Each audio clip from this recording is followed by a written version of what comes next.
Former Speaker of the House, Newt Gingrich. We have currently 30 national emergencies still in effect by past presidents, including this one going back to Jimmy Carter, as I said, Mr. Speaker. Why only this one? Does it bother the Democratic Party? Well, because Donald Trump's doing it. I mean, I don't think this is very complicated. It's really that simple, isn't it? No matter what it's that simple. If he cured cancer, they'd be angry at him, I'm pretty sure. That's exactly right. Well, they'd say, why didn't you also do Alzheimer's? You know, I think you have to start with understanding that every single dollar he's going to spend has already been allocated by Congress. So he's not inventing money. He's not doing anything dictatorial. It's not a threat to the rule of law. I read some of the wilder, more hysterical comments.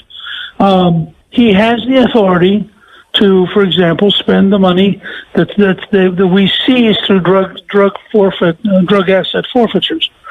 He's now directing the money in this direction. Part of the reason it's called the executive branch is that he does have executive authority within a framework that Congress approves. Now, if the Democrats want to stop him, what they have to do is they would have to pass a law saying that he cannot do it. And the problem, of course, they have is it is impossible to override his veto. I mean, he would just cheerfully veto the bill. So in the absence of Congress passing a law saying you cannot do this, he is operating exactly within the principles of the system. And I think that to suggest anything else is frankly just a falsehood. Well, it seems if 90% of America's heroin comes into the country, and we now are seeing more and more fentanyl being smuggled into the country, which is heroin's killing 300 kids a week on average in the United States. Fentanyl is killing people instantly. A great back of my mind, what would keep me up at night kind of fear is fentanyl laced in the water system somewhere or in the food delivery system somewhere, because it's so small and so destructive and so deadly. I really fear what could be done with that.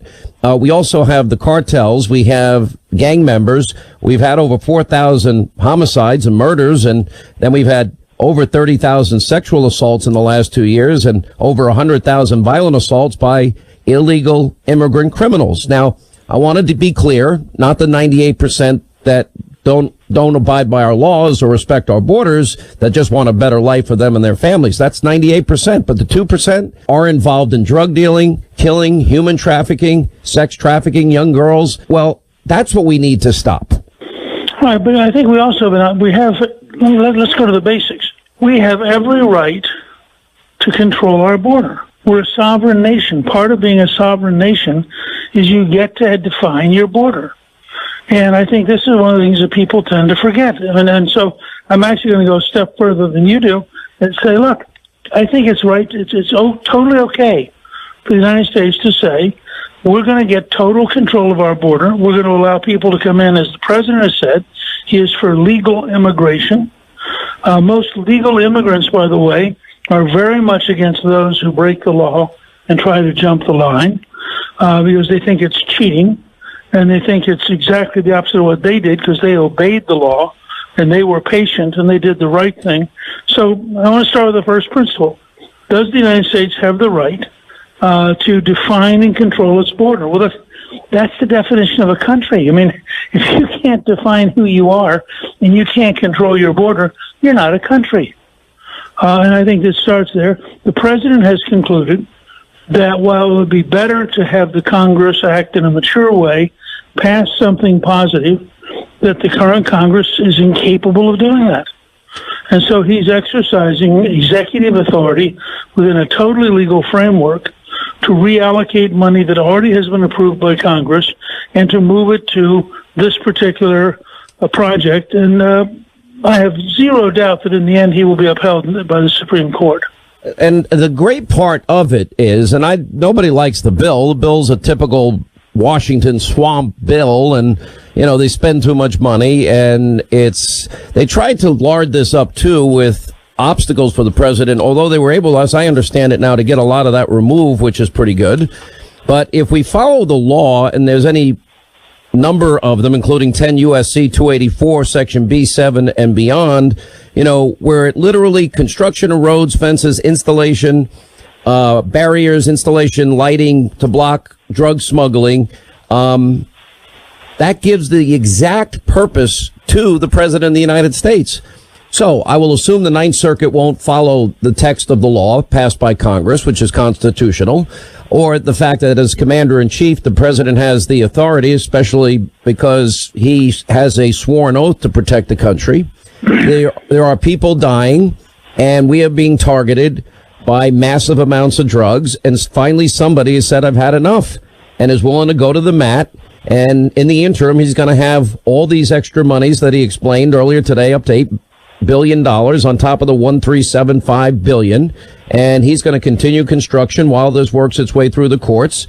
And I would believe the Supreme Court has to deal with this. I don't think they get away with ducking a national emergency that deals with the power of the presidency and the role as commander-in-chief of the president. No, and remember, in the bill that was just passed, they had a dramatic increase in the money that's available for ICE to control the border. They had a dramatic increase in the entire Department of Homeland Security. They had a substantial increase in the number of spaces set aside for illegal aliens that are criminal. So there were a lot of very specific big wins in that bill. And there were some things that got muddled. I mean, early on I had these reports from good friends of mine who said, that the way the bill's been written, any mayor can stop the fence in their city. That's not the case. That's where the Democrats were. But the fact is, by the time they got done, it said you have to consult with the mayor. And then, frankly, if the mayor doesn't want to go along, you consult it and you go ahead and do it anyway. So I think that on every single one of those things, as I understand it, Senator McConnell got them to back down. He got them to take out the poison pills. And I would say on balance that this is, when you write these kind of bills, they're never pretty. You're never happy with it, and it's not an exercise in good government. But I would say that on balance, this turns out to be a victory for Trump. And more importantly, these are key steps in protecting the country and in strengthening the Department of Homeland Security. All right, hang on, Mr. Speaker. We'll come right back. Former Speaker of the House, Newt Gingrich, will get more of his thoughts, obviously, on the border declaration by the president today, as I predicted. And the media is saying, oh, he's listening to Hannity. You people are so dumb, it's so laughable. All right, as we continue with former Speaker of the House, Newt Gingrich, let me move on to the other big issue that I've spent a lot of time on television last night getting into in a very deep way, and that is the revelation, a story we have been investigating and proving for 2 years, that there is a deep state. There were a group of people that conspired to put the fix in and not indict Hillary Clinton for real obvious crimes she committed, the Espionage Act, certainly obstruction of justice when she had subpoenaed emails and she deleted them and she acid washed the hard drive and beat up her devices and removed SIM cards. So they had a favored candidate, and then they used her bought and paid for Russian dossier to influence the American people to get a FISA warrant. It was never verified. They never told the court that she had paid for all of this. It was unverified, uncorroborated. They put a FISA warrant in. They wouldn't have gotten through without it. So they committed a fraud on the court. They lied to the American people with that false information before the election. Then they lied to a court to spy on a Trump campaign associate. And then they used it as a roadmap, still unverified, to bludgeon President Trump as an insurance policy after he got elected. Look, I think one of the things everybody in America has to come to grips with is that President Trump represented a rebellion by the American people against a national establishment that was quite willing to break the law and do whatever it had to do, and has been doing it ever since. I think, for example, in the House, if the Democrats really want to move forward with committees to investigate, quote, Russian influence, the Republicans ought to say, terrific, let's start with the Clinton Foundation, with Bill Clinton going to Moscow to get $500,000. Let's start with the Clinton dossiers that were paid for by the Clinton campaign. And let's start by interviewing various FBI agents who were clearly involved in this. It is, I think, one of the great scandals. I mean, if the news media was not so deeply, passionately anti-Trump, they would be having a field day right now with one of the greater scandals in American history. Yeah. Let me ask you. By the way, you've now started a podcast. What are you trying to take over my business? Are you gonna? Am I going to be a guest on your podcast? How's that going to work? Well, I hope you will at some point. I just decided that podcasts have become so popular, and that they're such a positive way to tell stories, and so it's called Newt World, and people can go to newtworld.com, or they can go wherever they get their podcasts. It's free.